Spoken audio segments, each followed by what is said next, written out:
You know what I love personally? Cars, of course. More specifically, cars from the late 90s and early 2000s. And I'm more talking about car culture in the early 2000s. The same era where flip phones, Sony handycams, and looking like this was one of the coolest things in the world. With the hot rod and muscle car era slowly coming to its fateful end and evolving to TV shows that your dad watches. Stuff like MTV's Pimp My Ride. Hey Luis, think fast!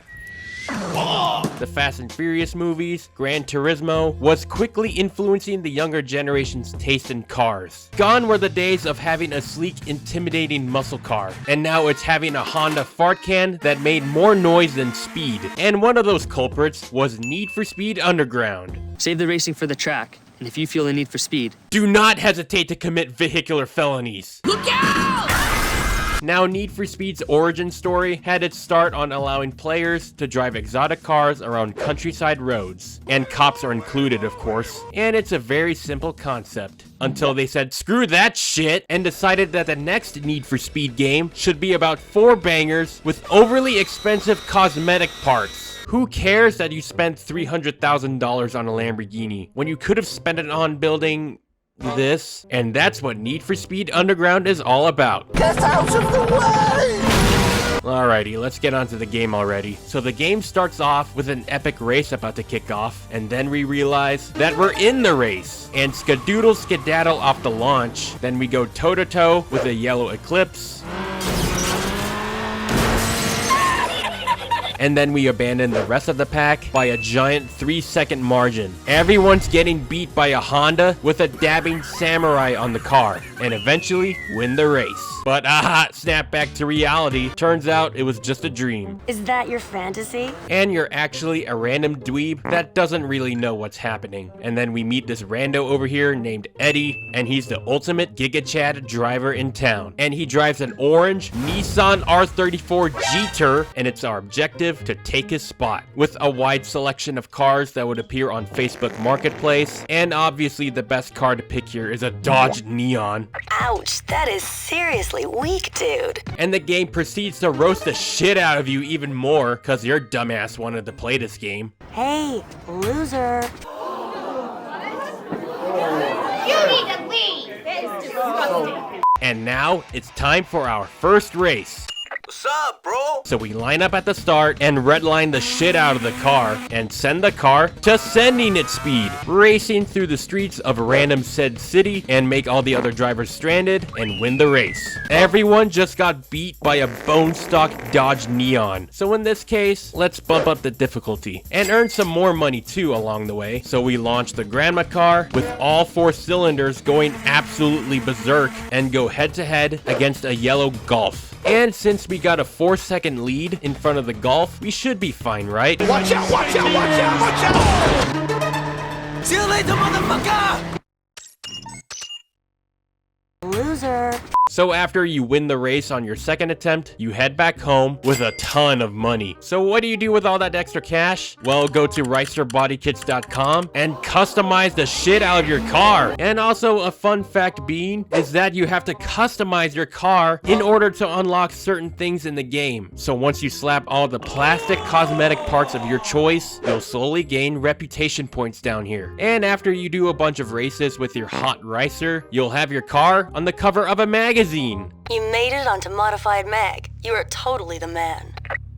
Wow! And after you do a bunch of more races, every now and then a cutscene will pop out of nowhere, something to the lines of, duh, only I got what you need to become a professional street racer. And then once you complete said challenge, you'll be able to pick one of 3 special parts for your car. And after you do a ton of more races, Eddie himself will give his humble words of wisdom to you. You look like a dork. And as you progress through the game, not only do you get to slap a ton of upgrades on your one car that you're allowed to have, but you also unlock different cars along the way, including a Nissan Sentra Seer. And once you go in to trade in your car, all of your upgrades gets migrated towards your new car. And we only got to pay $97 in rebate. So we swapped the Neon for the Japanese Dodge Neon and turned the car into something a little different. And we're back to doing more races as usual.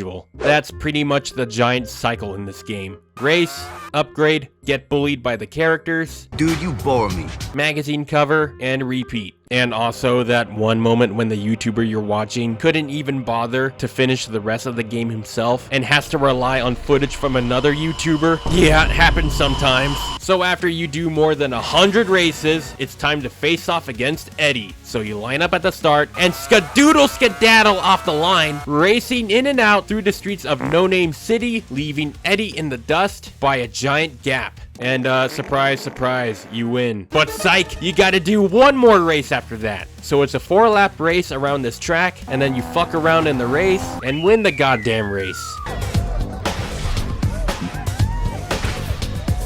Here's my vagina. And that pretty much sums up the story of Underground. So now we can do what we want in Quick Race. Starting off with circuit mode, where you go round and round in circles on a track with multiple laps. So you build the car of your choice with a creative twist and send your car to sending its speed, driving around town like you're drunk, but win the race. And after that is Sprint, where it's a race from point A to point B, and then you decide to use an overpowered Camry and get to work on customizing your car. Oh my goodness! Then you line up your Poopra on the start of the line and nearly crash into the wall from the start. So you do as you do always, speed and race through the city, and then we crash into a bunch of shit and prepare for a jump.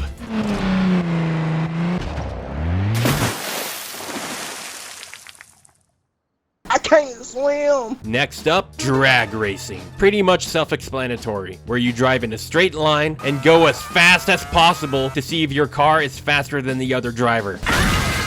So obviously the best car to use in a drag race is a bone stock Miata. So you line up at the start, and now we have a giant HUD overhaul where you gotta time your launch perfectly, and then you gotta time your gear shifts properly to the correct RPMs in order to have the right momentum to compete against the other drivers. No bullshit Prindle automatic in this race. The Prindle. And make sure that you're keeping your eyes on the road as well.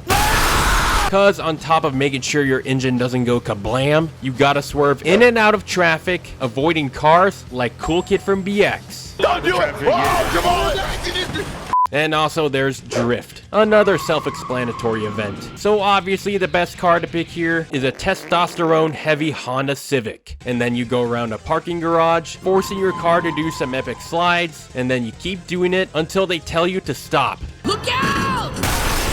Last but not least, lap knockdown, where everyone's car is armed with a bomb, and whoever finishes last in each lap gets blown to oblivion. So obviously the best car to pick in this situation is a Nissan R34 Jeter. Then after we turn it into a speed demon, we line up and prepare for the race of our lives, driving like our lives depend on it, because they actually do. And you pretty much get it. You keep going round and round till all the other drivers are pretty much dead straightforward. And also there's some random bullshit mode called VROOM where all you do is drive around and around in circles. Yeah, that's pretty cool. And that pretty much sells it for Need for Speed Underground, a game that sparked an entire generation of young car guys that go out and get hooked onto super pricey finance plans on the car of their dreams and fucking hurl it into a tree. But honestly, this game brings back a ton of childhood nostalgia. It brings us back to a time where we'd line up our Hot Wheels cars and send them to sending at speed with a wild-ass imagination.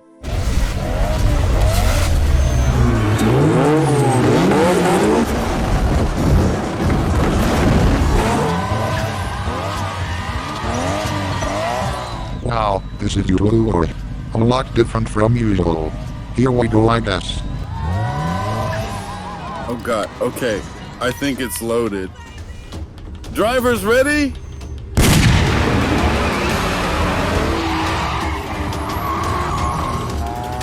What kind of race is this? All the buildings are made of cardboard and the frame rate in the cars are awful.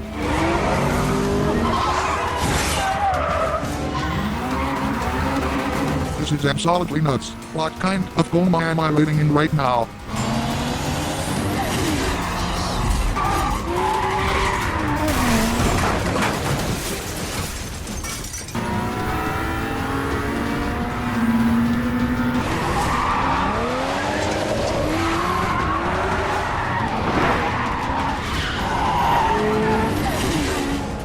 Alright, time to finish the stop motion, Chow.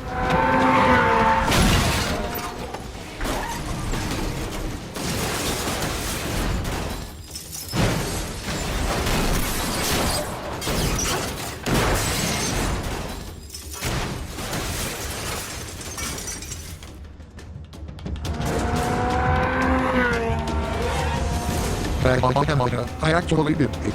I won the stop motion street race. Holy crap, watch out.